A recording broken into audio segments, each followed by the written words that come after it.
بسم اللہ الرحمن الرحیم۔ آج سورہ لقمان کی آیت نمبر 29 ہے۔ اس میں اللہ تعالیٰ نے اپنی قدرت کی ایک دلیل بیان کی ہے۔ وہ دلیل یہ ہے کہ اللہ کی ذات ہی ہے جو رات کو دن میں اور دن کو رات میں داخل کرتا ہے۔ مطلب یہ ہے کہ دن کے وقت کو بڑھا کر رات میں داخل کرتا ہے اور رات کے وقت کو کم کر کے، اور کبھی رات کو بڑھا دیتا ہے کہ رات کا وقت بڑھا کے دن میں داخل کرتا ہے۔ جیسے دن چھوٹے بڑے ہوتے ہیں تو کبھی تو رات کا ٹائم دن میں چلا جاتا ہے اور کبھی دن کا ٹائم رات میں چلا جاتا ہے۔ اور آگے فرمایا وَسَخَّرَ الشَّمْسَ وَالْقَمَرَ، اللہ تعالیٰ نے سورج اور چاند کو تابع فرمایا، مسخر کیا کہ وہ اپنی ہی رفتار پر اور دن رات آتے جاتے ہیں ایک دوسرے کے بعد، تو ہر ایک جو ہے وہ اپنے مدار کے اندر چکر لگا رہا ہے، تیر رہا ہے، اور یہ ایک وقت مقررہ تک ہوگا، یعنی قیامت کے دن تک ہوگا، اسی طرح ہی چلتے رہیں گے۔ آیت نمبر 30 کے اندر ہے یہ اس لیے کہ اللہ کی ذات ہی حق ہے اور اس کے سوا جتنے بھی لوگوں نے معبود بنا رکھے ہیں جن کی وہ عبادت کرتے ہیں وہ سارے کے سارے باطل ہیں۔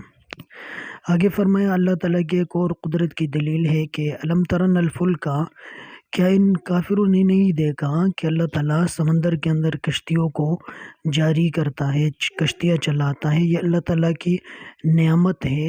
یہ کیوں کرتا ہے اللہ تعالیٰ اس طرح؟ تاکہ لوگوں کو اپنی نشانیاں دکھائے۔ اور آگے اللہ تعالیٰ نے فرمایا کہ اس سمندر کے اندر جو کشتیاں چلتی ہے، پانی کو پاڑ کے جا رہی ہوتی ہے، تو اس کے اندر ہر صابر اور شاکر شخص کے لیے جو ہے نشانیاں ہیں۔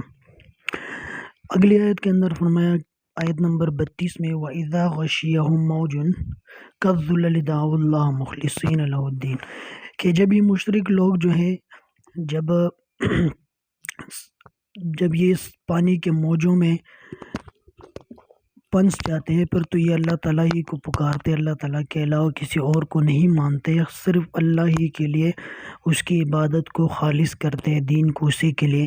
لیکن اللہ تعالیٰ فرما رہے ہیں کہ جب ہم ان کو نجات دے دیتے ہیں، اس مصیبت سے ہم ان کو بچا دیتے ہیں، تو پھر یہ ہمارے ساتھ اور لوگوں کو شریک کرتے ہیں اور ہماری عبادت نہیں کرتے۔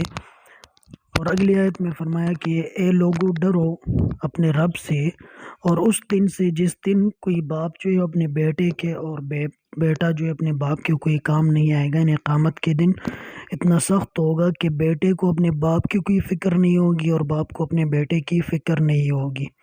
اور آگے فرمایا کہ اللہ کی ذات حق ہے اور دنیا کی زندگی جو ایک دھوکہ ہے، تو تمہیں دنیا کی زندگی دھوکے میں نہ ڈالے، اس سے بچ کے رہو۔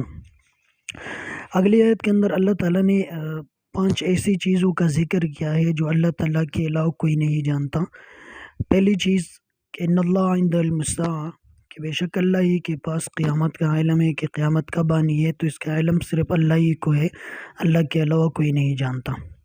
دوسری چیز وَيُنَزِّلُ الْغَيْثَ، کہ بارش کب ہوگی، تو اس کا علم صرف اللہ کے پاس ہے، اللہ کے علاوہ کسی کو نہیں پتہ کہ بارش کب آنی ہے۔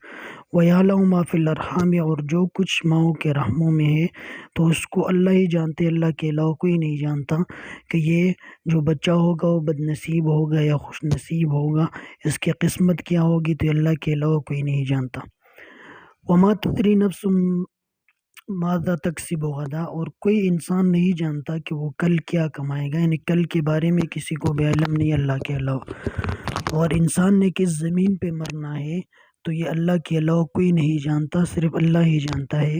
تو یہ 5 ایسی چیزیں ہیں جس کا علم صرف اللہ ہی کو ہو سکتا ہے، اللہ کے علاوہ کسی اور کو نہیں ہو سکتا۔